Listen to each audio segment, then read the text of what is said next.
Om.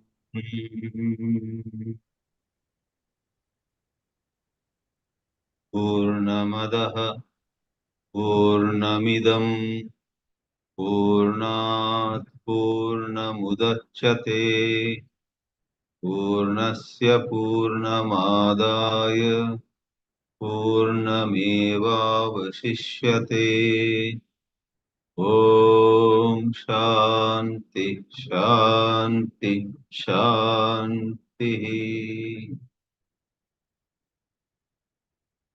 In this 17th class on āTMABODHA, we will be seeing 3 more shlokas from this great text, which employ 3 more illustrations to convey to us 3 more very important aspects of Advaita Vedanta.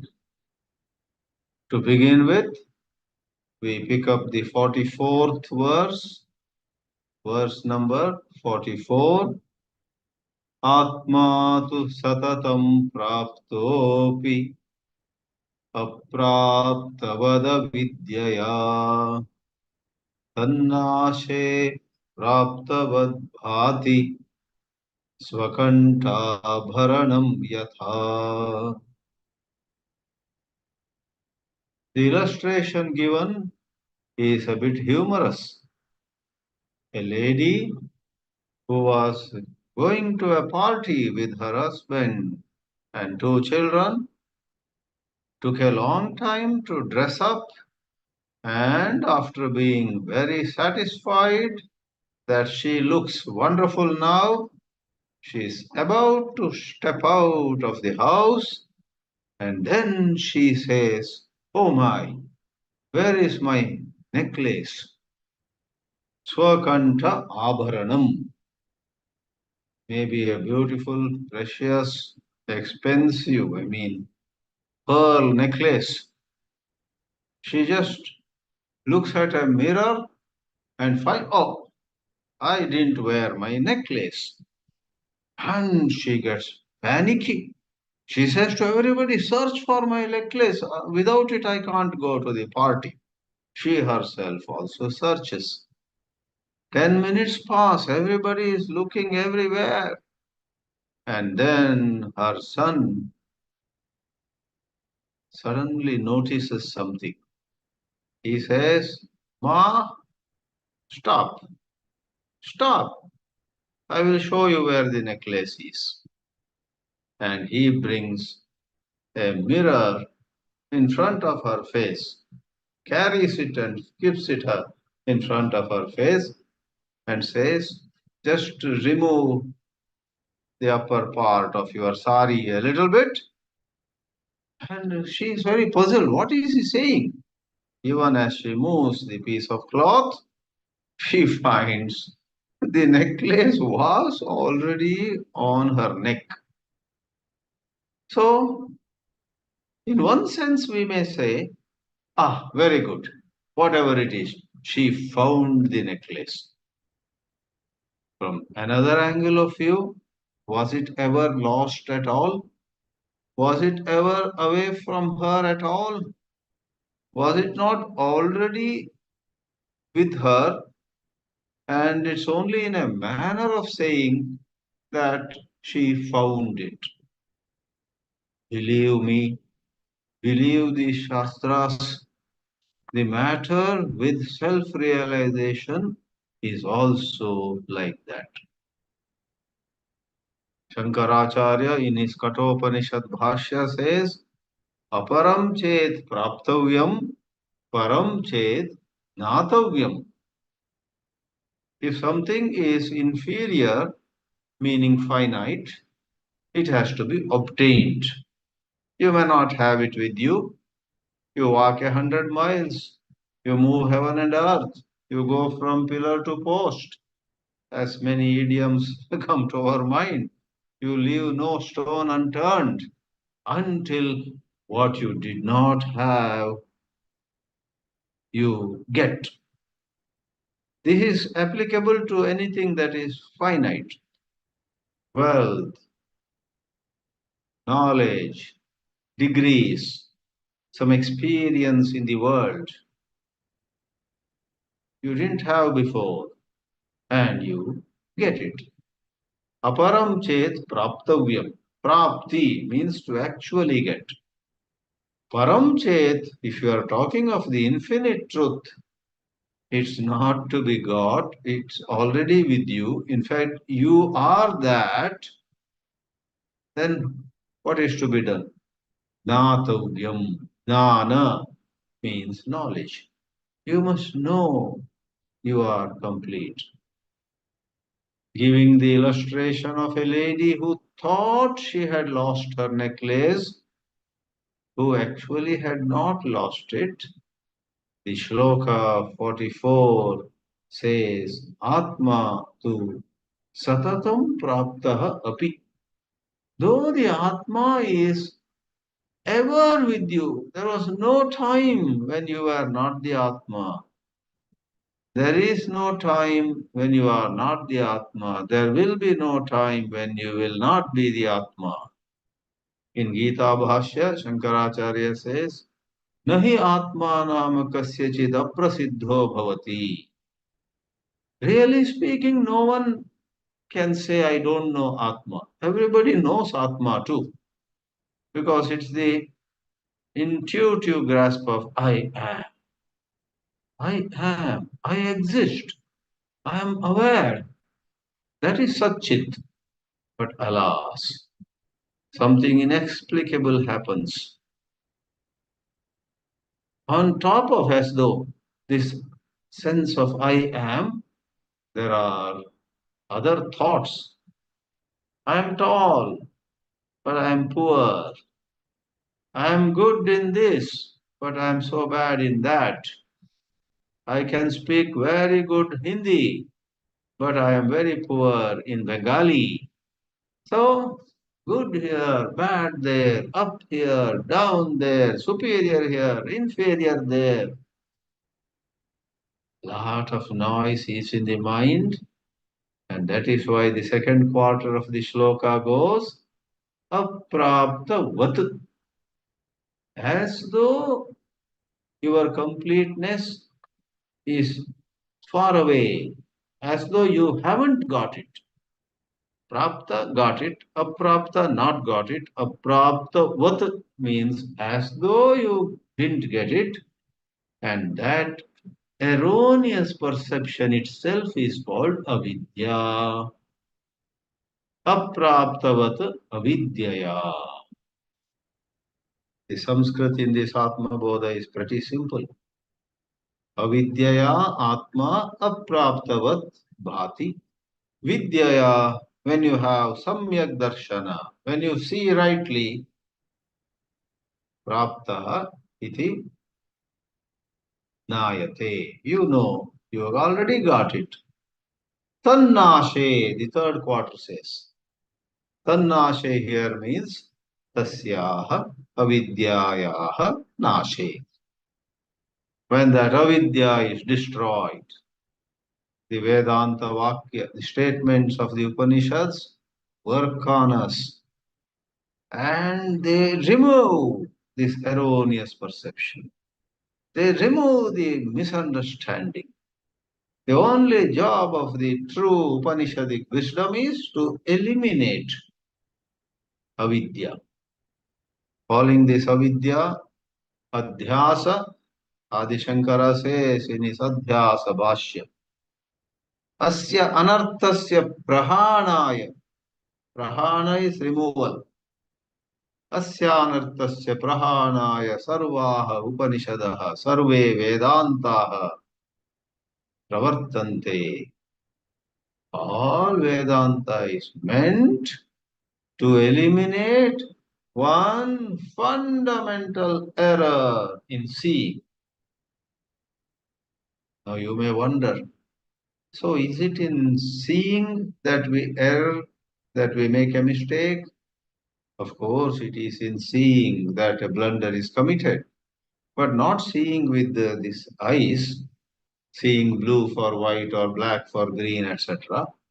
That is an optic affair. But here it is seeing a certain inner, on an inner plane.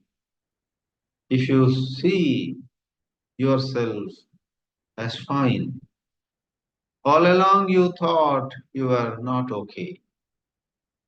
Therefore, a friend of mine used to say all Vedanta is summarized in two English sentences. What are they? You are okay, I am okay. You are okay if you want to put it in Sanskrit, that is Tattvamasi. You are okay. I am okay. Suppose you want to put it in Sanskrit, Aham Brahmasmi. Today a website came to our knowledge, sanskritpassword.com. Go to that website. If you want to create a password anywhere, in some app, in some account, somewhere you want to create a password.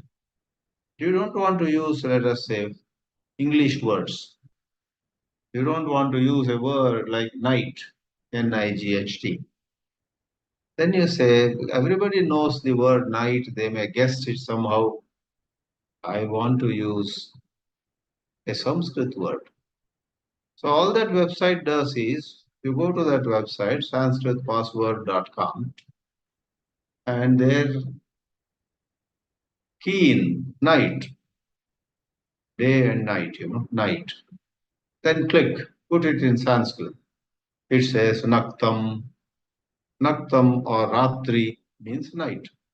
So instead of night 235, you put Naktam, Naktam, Naktam 235 dollar, and that is your password.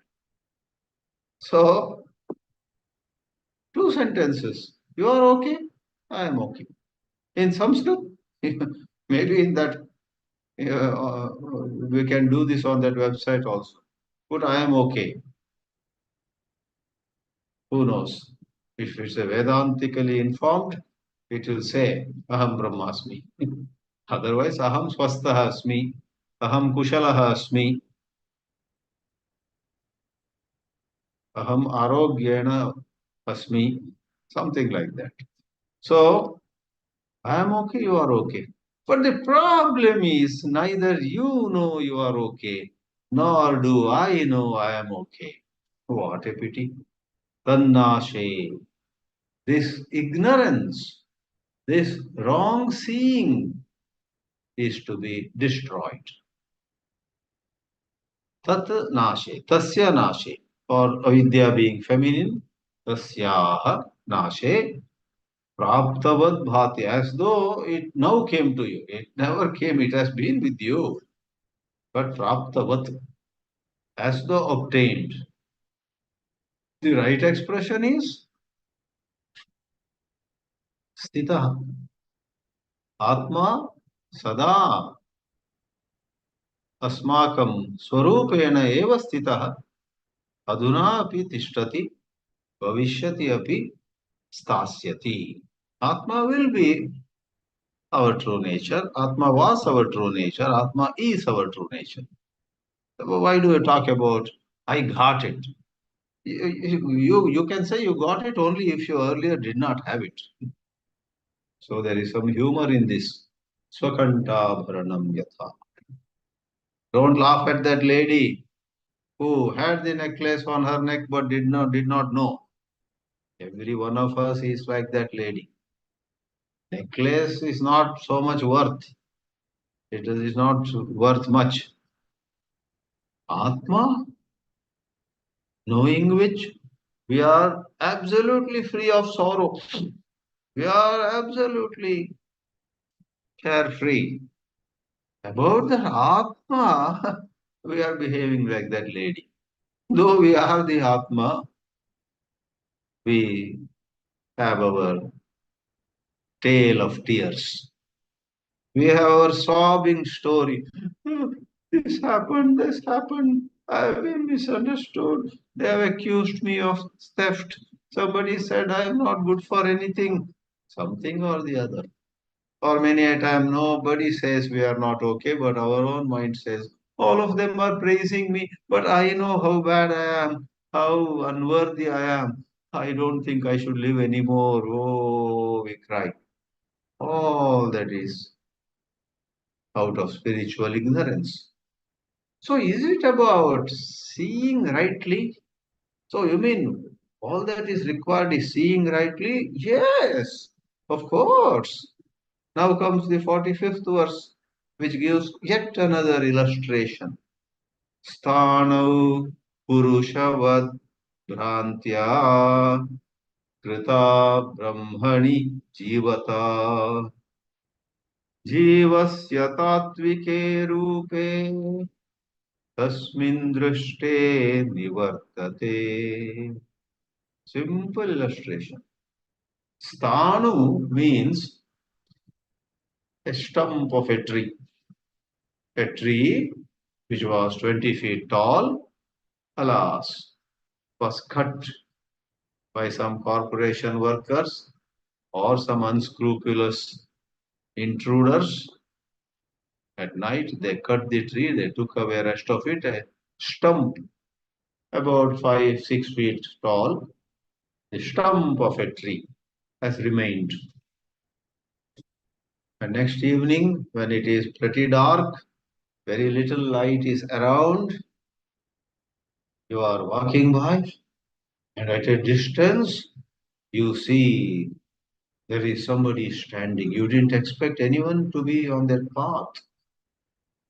Sthanu, it is actually a stump of a tree, but there seems to be a Purusha, a man or a lady. Swami Chinmayananji took this and wanting to be more effective in his communication, he changed it, he spiced it up. Instead of saying a man seen upon what actually is just a stump of a tree, he said, when you see a ghost upon a post also means a little pillar, a signpost, sometimes with a hand showing towards this way to Salem, this way to Kanchi, goes showing direction to some place, a signpost or just a post. So a post is what there is, but you think it is a ghost. So all through the 50 years when he enthusiastically traveled the globe teaching the Vedanta everywhere, he employed this illustration from the āTMABODHA, ghost upon a post, and he would dramatically describe it. You see a ghost and you start sweating and the ghost seems to smile at you. And suddenly from the mouth of the ghost, blood starts trickling down and the eyes of the ghost start rotating. Some kind of cruel and wicked and vicious light seems to be coming from those eyes. The ghost shakes its head and says, I have been waiting for you. Come a bit closer. I'll finish you now. All these dramatizations Swami Chinmayananji used to do, and audiences would listen to him, glued to his discourse. Pin drop silence. 5,000 people on Azad Maidan, Cross Maidan in Bombay, or National College grounds, Vayali Kabul Police grounds in Bengaluru, or in some T Nagar, some grounds. Everywhere, huge Maidan we call in India, fields. What a big show! Gita Jnana Yajna, Vedanta Jnana Yajna. Material was from here. A post mistaken as a man or post mistaken as a ghost is essentially the problem that you and I have. He said, Sthanau Purushavat Bhrantya. Bhranti is confusion, delusion. Sometimes in interpersonal relationships also it happens.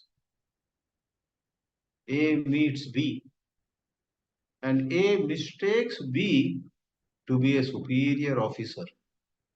A bows down and is extra polite, and some dialogue, discussion takes place between the two.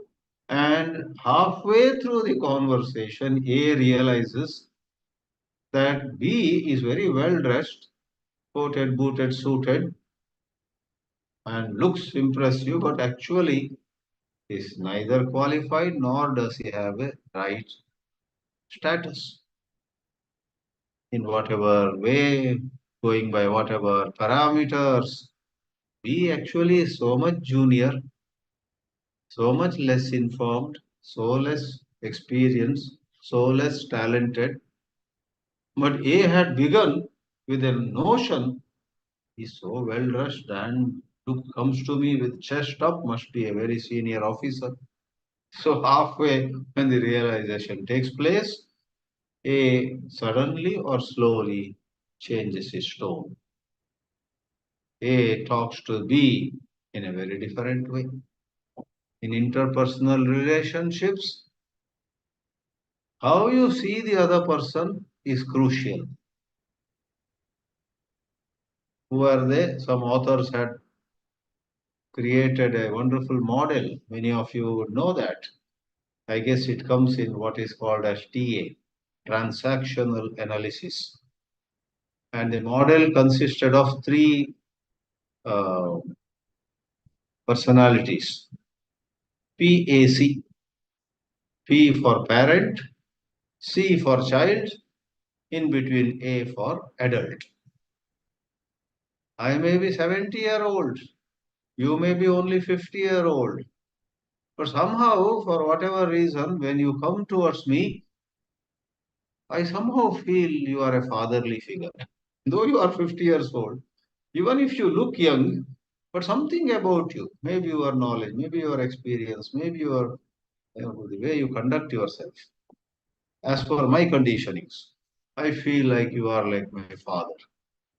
So now how you see me is another issue.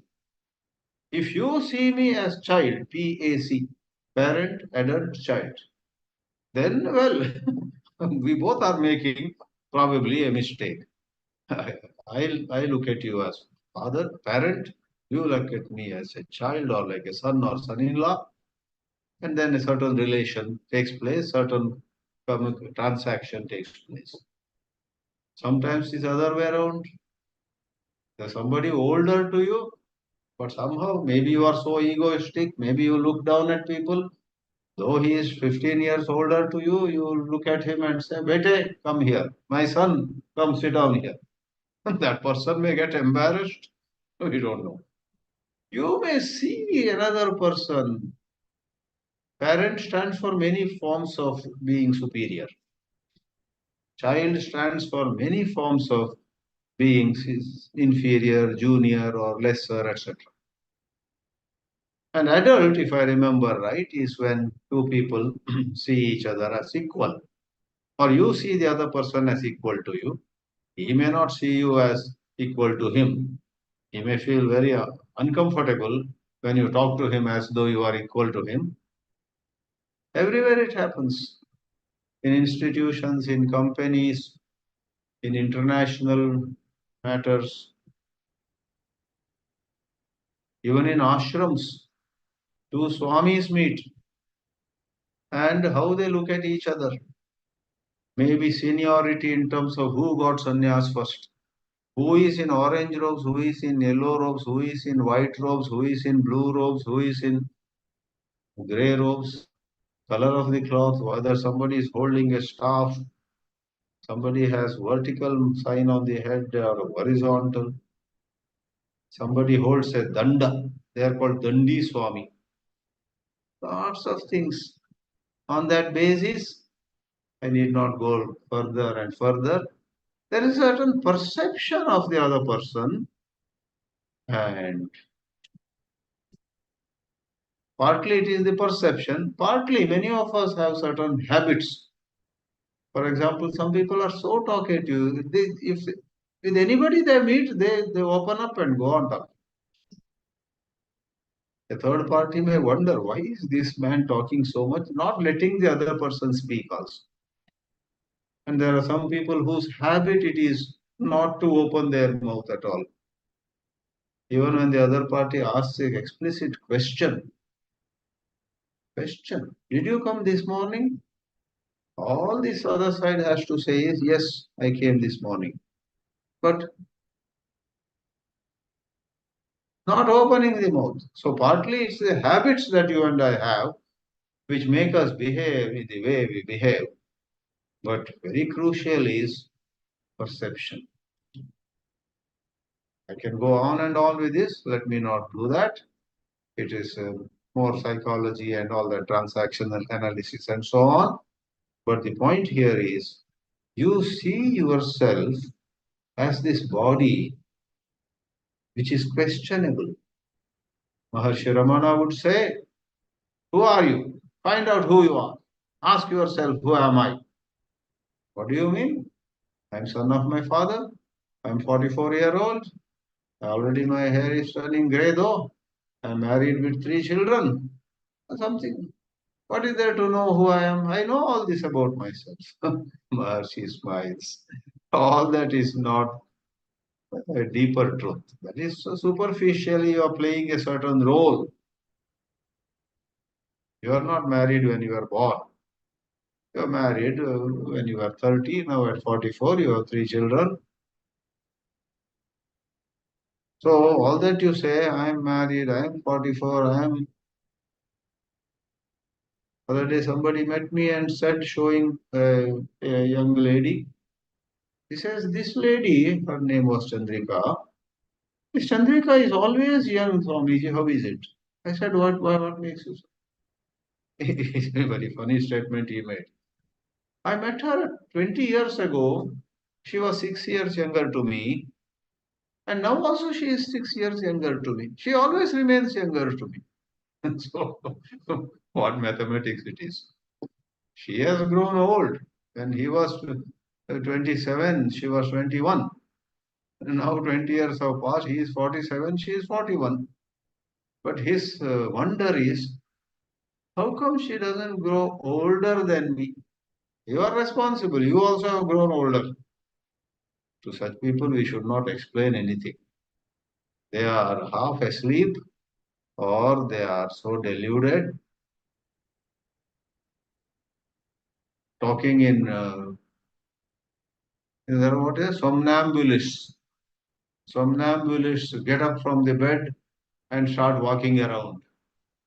They are half asleep, half awake, and then if you try to talk to them, they will talk something very nonsensical also.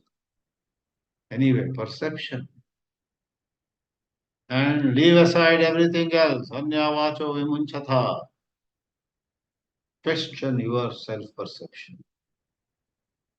Even when you feel like reaching out to a sweet, a certain perception says, I badly need something. A sweet will be very good. I take that and I'll feel better. I'm feeling so bad. I need a sweet. I need a cup of tea. Wait a minute. There also you may ask Ramana Maharshi's question, who am I? The answer is, I am somebody at this moment who wants a cup of tea, who wants a laddu. Wait a minute. Are you really someone who wants a cup of tea? What do you mean? I really want. Wait. It may not be so. Take a deep breath. Do 2 minutes of some pranayama. In 2 minutes, your mind may change. 2 minutes, that urge, that desire, that longing. Oh, a cup of tea would be so good at this time. 2 minutes ago, you said that, you felt that. Because that time you perceived yourself as thirsty or as exhausted or as, left alone, thing like that. That was a self-perception. In 2 minutes, thanks to that pranayama, thanks to some japa, thanks to maybe doing some other activity, completely forget. You don't see yourself anymore as a man who needs a cup of tea, as a lady who wants a sweet. That was a passing self-perception, the way you saw yourself. Like that, a stump of a tree could be temporarily seen, mistaken as a man. A post may look like a ghost. Hold on. Inquire. Turn on your flashlight and double check. Oh, there is no man, there is no ghost. In the same way, Brahmani Jivata Prantihi Eva. The sense of individuality is false. Every one of us is actually Shuddha Brahma. Jivasya tattvike rupe drishte tasmin drishte. When you and I see our true nature, how is it possible? Essentially, it is possible by increasing in daily life Vedanta study and meditation on what you have appreciated, what you have deeply enjoyed. Ah, yes, yes. Vedanta provides you such glimpses, such insights, such bouts of a new understanding. Close the book, stay with it, stay for a while upon it, then study again, meditate. Adhyayana, dhyana, dhyana, adhyayana. Increase the dose and reduce spending time on reading newspaper, listening to this or that, watching WhatsApp videos about some matter. There are 100 things for which we find time. Alas, we don't find time for Vedanta Adhyayana study and Vedanta Chintana meditation. Jivasya tasmin tattvike rupe drishte, when it is seen, nivartate. The confusion, I am limited, I am helpless, I am no good. I keep repeating my mistakes. Oh, how terrible. Oh, what a terrible person I am. All that is Bhranti. It's not true. You are never not okay. You are not okay. You will not be not okay. You are okay, okay, and okay. But it has to be realized. We already said what the path is. Tattvasvaroopanubhavat utpannam jnanam anjasa aham mameti cha ajnanam बाधते दिग्भ्रमादिवत्. Digbhrama. In Chandogya Upanishad, chapter 6, there is an illustration. Somebody is abducted by some thieves. They pounce upon him, they tie a band of cloth upon his eyes, they tie his hands behind him and lift him and take him away. Those days, maybe on a horse-driven cart or a bullock cart, somehow they take him far away. All he knows is he is taken away somewhere. For 4 or 5 hours, he is taken in a fast moving vehicle of some sort. And then he reaches some place and they rob him fully. Even a single penny which might be in one of his pockets is taken. His gold necklace is taken. He had some earrings. They remove the earrings also and give him 1 or 2 beatings. He is so frightened. But then the happy turn of events is That's about it. They leave him there at some distant, unknown place. They go away. They don't even remove the ropes that they are tied to his hands. They go away. Then he prays, anybody here? Anybody knows? Anybody can see me? Please remove my blinds, blindfold. Please remove my blindfold. Please remove the ropes that have tied my hands. And somebody comes to his rescue, removes all those blindfold, the rope, etc. And then say, who are you? He says, I am from Gandhara Desha and I don't know where I have come. I don't know which is east, which is west. I don't know in which direction my Gandhara Desha is. I'm lost totally. Then they say, oh, you are from Gandhara Desha. Don't worry. Gandhara Desha is to the east. And this is east. Go in the eastern direction. They show him the eastern direction. This is east, and your Gandhara Desha, the country called Gandhara, is towards the east.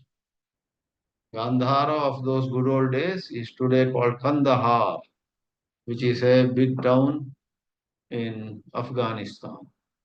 In modern Afghanistan, there is a city called Kandahar that in Mahabharata and those days was called Gandhara. And a young girl was brought from there, married to Dhritarashtra. That girl was called Gandhari. She becomes the queen later. Gandhari. Her brother also came to Hastinapura, which is today's New Delhi or Delhi. That brother's name was Shakuni. So Shakuni and Gandhari were from Gandhara, from Kandahar, today Afghanistan. So Gandhara finds a mention in the 6th chapter of Chandogya Upanishad. So once they show this is east, keep walking, or if you find some vehicle, a shared taxi maybe, or a luxury bus, pushback. Today, so many options have come. So that solves his problem. So earlier, if somebody asked him, "Oh, you may not know west. Do you know at least east? You may not know north. Do you know at least south?" At this point, he doesn't know any direction. But look at the beauty of this illustration. Suppose someone knows this is east, and the opposite is west. And between east and west, this way is north. Between east and west, this way is south. Southwest and southeast and northwest and northeast, above and below, all are clear. One direction known, the other 7 directions are known. That's a beautiful example. If you know you are Brahma, then everything in life is sorted out. You do not fear anything. You do not covet anything. You do not desire anything for you to become complete. You are complete. Tattva Swarupa Anubhava. As you study and meditate and study, and while during other time of the day, please don't do some hanky-panky. Do dharmic things. Go by your inner voice. Go by conscience. Do what best is possible at your hands. Don't tell lies. Don't do things which hurt others. Those are all required. Because if you hurt others, you do some hanky panky, then in your meditation you won't be able to concentrate. In your study, the mind wanders. I should not have stolen that money. I should not have told a lie over there. But it's okay. Sometimes we are helpless. You see, your meditation will have all this. I should have, I should not have, and all that. Therefore, if not zero, reduce. Kathopanishad says, na virato duscharita na shanto na samahita Na shanta manaso vapi prajnani nainam apnuyat. The first line is Na virato duscharitat. If somebody has not stepped back, not withdrawn from bad conduct, somebody is studying Vedanta regularly, but all the time continuing some of the wrong things he has been doing to people around him, deceiving them, hurting them, embarrassing them, making their life difficult. You continue that. Meanwhile, you are very regular to Vedanta classes. That won't work. Navirato duscharitat. Duscharitat virataha eva idam gnanam apnuyat. Duscharitat na virataha. Duscharitat avirataha na apnuyat. Anyway, let's not go to the linguistic structure there. If one sees Gnanam Utpannam, the wisdom that arises, the wisdom that is born thanks to steady contemplation. Anjasa, quickly, without delay. Ajnanam Vadate, it dismisses, it invalidates the notions we had before. Ajnanam cha bhadate. What ajnana, what ignorance are you talking about? Ideas of this is I, this is me, this is mine, this is, and that is hers, this is his, all kinds of divisions. Don't people fight? Don't people go for so much bloodshed to make a piece of land in their name? This land is ours. You can't eat land. This land, this river, this mountain, this book is written by me. You better note it. I believe the Native Americans did not have boundaries at all. They sort of had their own harmony. They had a chief, and the chief would sort out problems. It is said that they loved nature, they worshipped nature, and they did not have so many concepts of my property ends over there and your property begins there, etc. Then people came from England, from other countries of Europe, and they conquered, quote and unquote, conquered or robbed or stole or confiscated. Don't know. Yesterday there was a little clip that came which said the United States actually went on war and practically drove away Mexicans in what is called today California. But on paper it was shown that the United States bought a certain stretch of land from Mexico. Some money was given, but actually the story is the Mexicans had no option. Give your land to us, take this money, otherwise we will kill you. Then California became a very prosperous state of United States.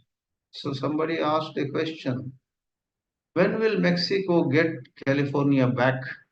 It was their land which was taken by force. So why corner only United States?